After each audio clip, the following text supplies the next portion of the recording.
नमस्कार जय जगन्नाथ दर्शक बंधु एसपी एस्ट्रोलॉजी ओडिशा चैनल प्रसारित मासिक राशिफल कार्यक्रम को आपको स्वागत। दर्शक बंधु आज आम आलोचना करवा 2024 मसीहा सेप्टेम्बर मासरे केमिति रहिबो राशिचक्र तृतीय राशि मिथुन राशि व्यक्तिविशेष मानकर शुभाशुभ राशिफल विषय विस्तृत भाव आलोचना करवा। किंतु ता पूर्व जदि आपण मैंने आम चैनल को प्रथम थर कर आसी तेज वीडियो को लाइक करूँ शेयर करूँ और चैनल को सब्सक्राइब करी पाखरे थिबा बेल आइकन को प्रेस करंतु। तल दर्शक बंधु चलंतु आरंभ करवा आज आलोचना चक्र सेप्टेम्बर मासरे मिथुन राशि शुभाशुभ राशिफल। ए मिथुन राशि जार अधिपति ग्रह होउछंती बुध। मिथुन राशि शुभवार रविवार बुधवार शुक्रवार घातवार सोमवार। शुभ संख्या 5 6 8। शुभ रंग सबुज रूपेली आकाश। ए मिथुन राशि व्यक्तिविशेष माने केमिति होइथांती स्वभाव। ए मिथुन राशि जात व्यक्ति ग्रामर अधिनायक चतुर बुद्धिमान दृढ़बंधु मिष्टान भोजन प्रिय सुशील वचन अस्थिर चंचल नेत्र कुटुंब वत्सल कामुक प्रतिपंडित बाल्यकाल सुखी मध्य भाग मध्यम और शेष भाग दुख भोगी दुर्भाग्ययुक्त गुरु वत्सल स्वल्प पुत्रयुक्त गुणयुक्ता पंचवर्ष वृक्षादि पतन भय आदि स्वभाव होइथांती। एई मिथुन राशि पाई एई मास आपणक पाई मिश्रित फलाफल आनिबा को जाउछि, किंतु आपणकर खर्च एही समय रे बा एही मासरे वृद्धि पाइबो। आपण एहाकु आरंभर ध्यान रखा उचित एवं आपण पूर्वर किपरि टंका व्यवहार कराजिवो सेतिप्रति ध्यान देवाक पड़िबो, नचेत आपण को चैलेंज सहिबाक पड़िबो, हैरान होई पारंती। निजर स्वास्थ्य प्रति मध्य ध्यान देवा एवं बाहर खाइबा ठारू दूरे रहिबा उचित। चाकरी क्षेत्र में आपण चतुरता देखाइबे, किंतु बेले बेले अत्यधिक चतुरता देखाइबा क्षतिकारक होई पारे। तेणु आपण को बहुत बुद्धिमान भाव में कार्य करने को पड़ो, जहाद्वारा कौन बड़ समस्या आपण को असुविधा पकाइब नहीं। व्यवसायी मास स्वाभाविक है, व्यवसाय संबंधी खर्च वृद्धि पाइब, किंतु किछि नूतन व्यावसायिक संपर्क स्थापित हो पारे। विदेशी उत्सरू टंका आसीपारे एवं व्यवसाय वृद्धि हो पारे। प्रेम संपर्क पाई एही मास अनुकूल हो पारे। वैवाहिक संपर्क रे आपण को किछि समस्यार सम्मुखीन होबाक पड़ी पारे। आपणकर आक्रमणात्मकता आपणक संपर्क पाई क्षतिकारक हो पारे। तेणु आपण को अत्यधिक सतर्क रहिबाक पड़िबो। छात्र छात्री मानक पाई मास मध्यम धरणर हेबो, किंतु आपण निज कठिन परिश्रम सहित आसंता कालीर उन्नति करने को सक्षम हेबे कि नहीं, आपण निज अध्ययन रे भल फलाफल पाइबा को सक्षम हेबे कि नहीं, ता आपणकर अध्ययन रे ऊपर निर्भर करिवो। पारिवारिक जीवन रे पारस्परिक समन्वयर अभाव रहिबो, तथापि प्रेम रहिबो एवं यह एक परिवार पाई अत्यंत गुरुत्वपूर्ण। तेणु निज परिवार को एकजुट करने पाई आपण को निरंतर उद्यम करने को पड़ो। दर्शक यही दुईटी ग्रह बृहस्पति और शनि मुख्यतः आपण जीवन चर्चा उपर प्रभाव पकाई थांती, पाई गोचरीय स्थिति उपर बा राशिफल उपर प्रभाव पकाई थांती।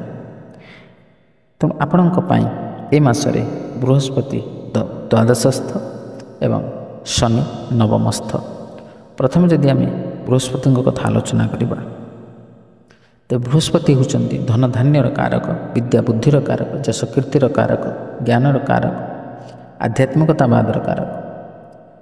तेणु ये बृहस्पति गोचरीय स्थिति अनुसार द्वितीय पंचम सप्तम नवम एवं एकादश स्थान में शुभफल प्रदान करिथांती। कि जेहेतु आपणक द्वादशस्थ बृहस्पति, तेणु द्वादश स्थान आम व्ययर विचार करा जाए साधारण भाव में एवं अशुभ भाव ହୋଇଥିବାରୁ ଆପଣ ନିଶ୍ଚିତ ଭାବରେ ଏହି ସମୟ ମଧ୍ୟରେ ଆପଣ ବୃହସ୍ପତିଙ୍କର ଅଶୁଭ ଫଳ ପ୍ରାପ୍ତ କରିବେ। ଯେମିତିକି ଯଦି ଆପଣ ବ୍ୟବସାୟ ବାଣିଜ୍ୟ କରୁଛନ୍ତି ତେବେ ସେଥିରେ ଆପଣ ନିଶ୍ଚିତ ଭାବରେ କ୍ଷତିରେ ପଡ଼ିପାରନ୍ତି। ଆକସ୍ମିକ ଭାବରେ ଧନ ବ୍ୟୟର ଯୋଗ ମଧ୍ୟ ରହିବ ଏବଂ ଦ୍ରବ୍ୟ ନଷ୍ଟ ଏବଂ ଅର୍ଥ ଚୌରର ମଧ୍ୟ ଭୟ ରହିବ ଆପଣଙ୍କ ପାଇଁ। ଏବଂ ଯେଉଁମାନେ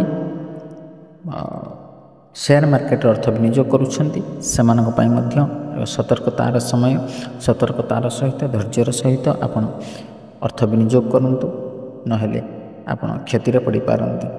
ଆୟ ତ ରହିବ ନିଶ୍ଚିତ, କିନ୍ତୁ ଆୟଠାରୁ ବ୍ୟୟ ନିଶ୍ଚିତ ଭାବରେ ଅଧିକ ହେବ ଏବଂ ଆପଣଙ୍କର ସେଭିଂ କମିଯିବ। ଏବଂ ଯେଉଁମାନେ ଆଧ୍ୟାତ୍ମିକତା କ୍ଷେତ୍ରରେ ରହିଛନ୍ତି ସେମାନଙ୍କର ଆଧ୍ୟାତ୍ମିକତାବାଦୀରୁ ସାମାନ୍ୟ ରୂପରେ ମନ ହଟିଯିବ ବା ଆପଣ ଯେଉଁ ଦେବ କର୍ମରେ ଲିପ୍ତ ରହୁଥିଲେ ସେଥିରୁ ଆପଣ କିଛି ଅଂଶରେ ବିରତି ନେଇପାରନ୍ତି। ଏବଂ ଧନଧାନ୍ୟ କ୍ଷେତ୍ରରେ ମଧ୍ୟ ଆପଣ ସେଥିରେ ହ୍ରାସ ପାଇପାରେ ଏବଂ ଆପଣଙ୍କର ଯଶ କୀର୍ତ୍ତିର ମଧ୍ୟ ସାମାନ୍ୟ ଅବହେଳା ହୋଇପାରେ ବା ଅବନତି ହୋଇପାରେ। ବିଦ୍ୟାର୍ଥୀମାନେ ଯେଉଁମାନେ ଅଧ୍ୟୟନ କ୍ଷେତ୍ରରେ ଅଛନ୍ତି ସେମାନଙ୍କ ପାଇଁ ଏହା ଏକ ଅଶୁଭ ସମୟ। ଆପଣଙ୍କ ପାଠପଢ଼ା କ୍ଷେତ୍ରରେ ମଧ୍ୟ ଆପଣ ମନୋନିବେଶ କରିପାରିବେ ନାହିଁ ବା ଆପଣ ସାମାନ୍ୟ ରୂପରେ ଅସ୍ଥିରତା ଅନୁଭବ କରିପାରନ୍ତି। ଅନ୍ୟାନ୍ୟ କ୍ଷେତ୍ରରେ ଆପଣଙ୍କର ଆଗ୍ରହ ବୃଦ୍ଧି ପାଉଥିବା ବେଳେ ପାଠପଢ଼ା ପ୍ରତି ଆପଣଙ୍କର ମନ ଆଗ୍ରହ ହେବ ନାହିଁ ବା ଇଚ୍ଛା ହେବ ନାହିଁ ପଢ଼ିବା ପାଇଁ, କିନ୍ତୁ ଆପଣଙ୍କୁ ପଢ଼ିବାକୁ ପଡ଼ିବ। ଆପଣ ନିରନ୍ତର ଭାବରେ ଚେଷ୍ଟା କରିବାକୁ ପଡ଼ିବ, ଯାହାଦ୍ୱାରା କି ଆପଣ ସେଥିରେ ସଫଳତା ହାସଲ କରିପାରିବେ।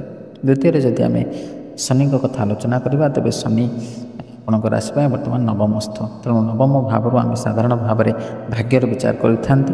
ତେଣୁ ଭାଗ୍ୟ ଘରେ ଶନି ରହିଥିବାରୁ ତାହା ଅଶୁଭ କାରକ ସାବ୍ୟସ୍ତ ହେବେ, କାରଣ ଶନି ଗୋଚରୀୟ ସ୍ଥିତି ଅନୁସାରେ 4ଟି ସ୍ଥାନରେ ଶୁଭ ଫଳ ଦେଇଥାନ୍ତି, ତୃତୀୟ ଷଷ୍ଠ ଦଶମ ଏବଂ ଏକାଦଶ।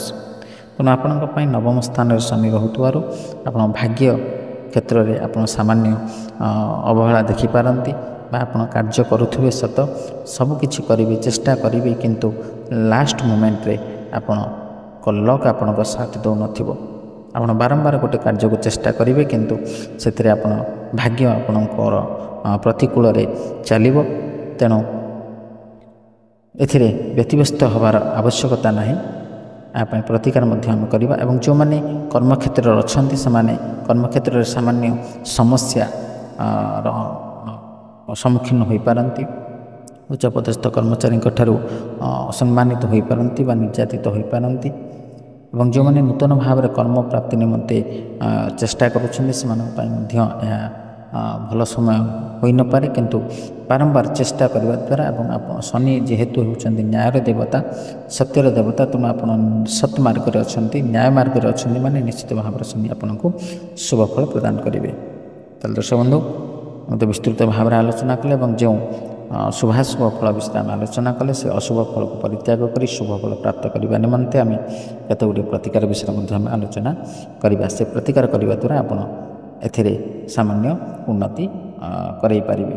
ପ୍ରତିକାର ଗୁଡ଼ିକ ହେଉଛି ଆପଣ ମାତା ତ୍ରିପୁରା ସୁନ୍ଦରୀଙ୍କୁ ଦର୍ଶନ କରନ୍ତୁ କିମ୍ବା ସାମାନ୍ୟ ପୂଜା ଅର୍ଚ୍ଚନା କରନ୍ତୁ, କିମ୍ବା ସୋମବାର ଦିନ ଶିବ ଦର୍ଶନ କରନ୍ତୁ, ଆପଣଙ୍କର ନାଁ ଏବଂ ଗୋତ୍ରରେ କ୍ଷୀର ଲାଗି କରନ୍ତୁ ବା ଗଙ୍ଗାଜଳ ଲାଗି କରନ୍ତୁ, କିମ୍ବା ପ୍ରତିଦିନ ସ୍ନାନ ପରେ ଆପଣ ଓଁ ନମୋ ଭଗବତେ ବାସୁଦେବାୟ ଏ ମନ୍ତ୍ରକୁ 41 ଥର ଜପ କରନ୍ତୁ, କିମ୍ବା ଆପଣ ହନୁମାନ ଚାଳିଶା ପାଠ କରନ୍ତୁ, କିମ୍ବା ଆପଣଙ୍କୁ ପ୍ରତିଦିନ ଶ୍ରୀରାମ ରକ୍ଷା ସ୍ତୋତ୍ର ପାଠ କରିବା ଉଚିତ।